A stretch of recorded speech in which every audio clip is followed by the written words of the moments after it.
কুসুমকলির ব্যাকস্টেজে আজকের গল্প block button.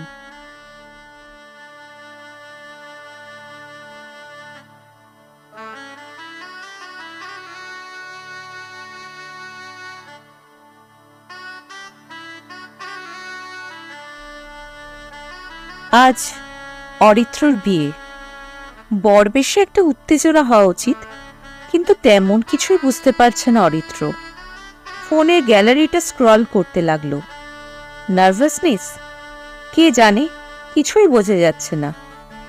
বাড়ি ভর্তি লোক গিজগিজ করছে। অরিত্রর একটু নির্জনে থাকতে ইচ্ছা করছে, কিন্তু উপায় নেই।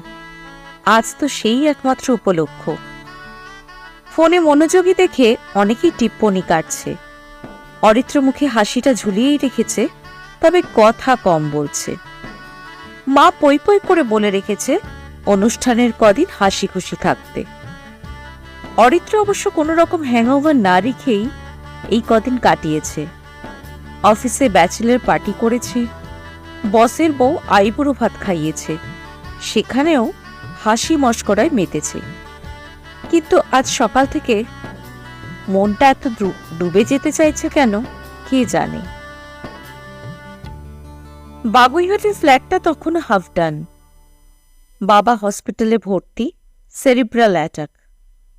অরিত্র তাড়া করছে বিল্ডারকে, ফ্ল্যাট তাড়াতাড়ি রেডি চাই। বিকেলে বাবাকে দেখতে গিয়ে পড়ল, এখান থেকে সোজা নতুন বাড়ি। প্রমিস তো বাবা?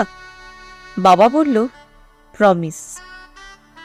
হসপিটালে পায়চারি করছে অরিত্র। একটু পরে মাও আসবে ভিজিটিং আওয়ার্সে। তখনই ফোন। অরুণ সেনের কার্ডিয়াক অ্যারেস্ট, তাড়াতাড়ি আসুন। মাকে ফোনে বলেছিল আর আসতে হবে না, বাবা আসছে। মা খুব অবাক হয়েছিল। ছেড়ে দিল?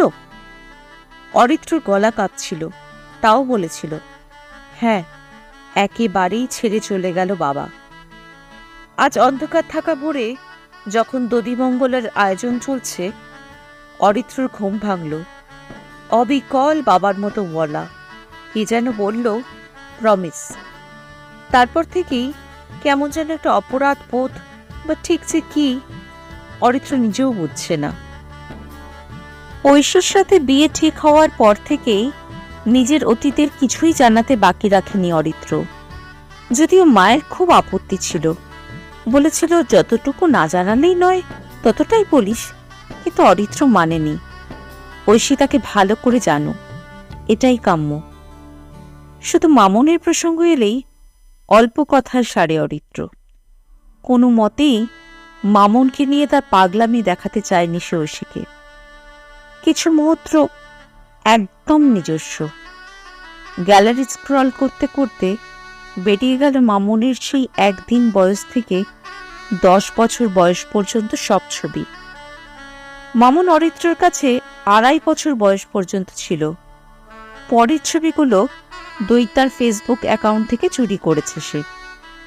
রোজ একবার করে দৈতার প্রোফাইল ঘাটা চায় অরিত্রর। না, দৈতাকে নিয়ে আর কোনো ইন্টারেস্ট নেই। তবে মামনের কিছু আপডেট আছে কিনা সেটা দেখার লোক সামলাতে পারে না এখনো। 2.5 বছরের দুধের শিশু নাকি অ্যাডজাস্ট করতে পারছে না অরিত্র শিয়ালদার বাড়িতে। দৈতা চলে গেল বাপের বাড়ি। তারপর নতুন ফ্ল্যাট নিয়ে অনেক সাধ্য সাধনা করেও তাকে আর আনা গেল না। সে অরিত্রর বাবা মায়ের সাথে থাকতে নারাজ। বাবাও প্রমিস করে এলো না এই ফ্ল্যাটে। ডিভোর্সটা অনেকদিন ঝুলিয়ে রেখেছিল অরিত্র। তারপর একটা সময় সবকিছু তেতো লাগতে লাগলো, ছেড়ে দিল সব অধিকার। ঐশী এলে এই ছবি চুরি অফিসে বসেই তাকে সারতে হবে। আজও গ্যালারিতে মামনের চোখ দুটোর থেকে তাকিয়ে অরিত্র মনে মনে বলল, অনেকদিন অপেক্ষা করলাম তোর জন্য, তুই সত্যি সত্যি আর এলি না। ঐশীদের বাড়ি থেকে এখনো বরের গাড়ি আসেনি, সবাই অপেক্ষা করছে। অরিত্র মোবাইল ডেটা অন করতেই অনলাইনে প্রচুর শুভেচ্ছা বার্তা ভিড় করল। ভালো লাগাটা ফিরে আসছে মনে হলো। ঐশী একটা ছবি পোস্ট করেছে গায়ে হলুদের, অরিত্রকে ট্যাগ করেছে। তাতে অজস্র কমেন্ট, ভারী সুন্দর লাগছে মেয়েটাকে। আঙুলটা অজান্তে সার্চ বাটনে চলে গেল, টাইপ করল দইতা। প্রোফাইল খুলতেই মামনের নতুন ছবি, দইতার পাশে একজন সুপুরুষ, তার কোলে মামন, লেখা আছে হ্যাপি ফ্যামিলি। গাড়ি এসে গেছে। ব্লক বাটনে আঙুল ছুঁয়ে অরিত্র প্রস্তুত।